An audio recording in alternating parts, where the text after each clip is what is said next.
అయ్యప్ప జన్మచరిత్ర మనం తెలుసుకుందామా? పూర్వం పందెల దేశానికి రాజైన రాజశేఖరుడికి సంతానం లేక రోజూ బాధపడేవాడు. ఆ కాలంలోనే మహిషాసుడు అనే రాక్షసుడు బ్రహ్మదేవుని కృపతో దేవతలు గాని, మనుషులు గాని ఎవ్వరూ తనను చంపలేరు అనే వరాన్ని పొందాడు. దీనితో మహిషాసురుడు ప్రజలను చాలా హింసిస్తూ బాధపెట్టేవాడు.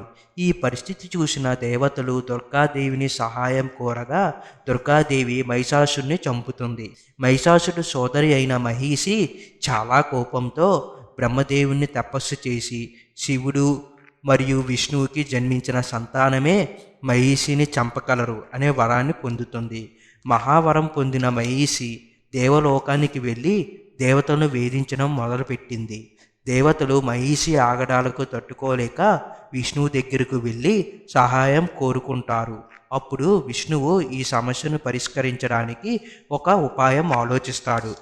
విష్ణువు మోహిని అనే అందమైన రూపాన్ని ధరిస్తాడు.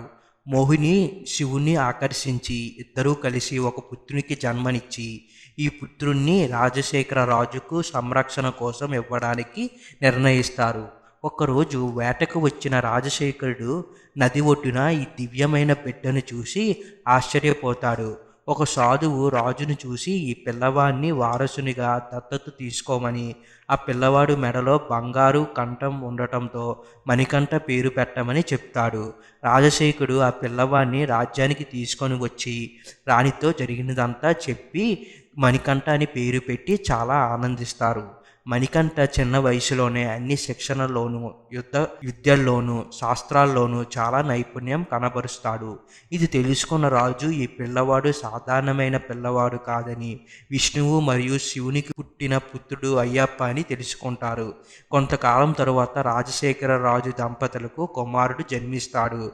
రాజు ఈ సంతానం అయ్యప్ప కారణంగా కలిగినట్టు భావించి మణికంఠనుకు పట్టాభిషేకం చెయ్యాలని భావిస్తాడు.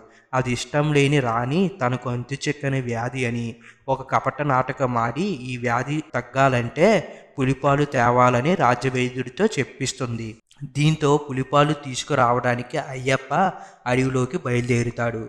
అడవిలో సంచరిస్తున్న మహిషి ఆగడాలను చూసి అయ్యప్ప కోపంతో ఒక కొండపైకి ఎక్కి తాండవం చేస్తూ మహిషిని చంపుతాడు. దేవతలంతా అయ్యప్ప ముందుకు వస్తారు. అప్పుడు అయ్యప్ప ఇంద్రుడితో, దేవేంద్ర, నేను పులిపాలు తేవడానికి వచ్చాను కాబట్టి మీరందరూ పులులుగా మారి నాకు సహాయం చేయండి అని అడుగుతాడు.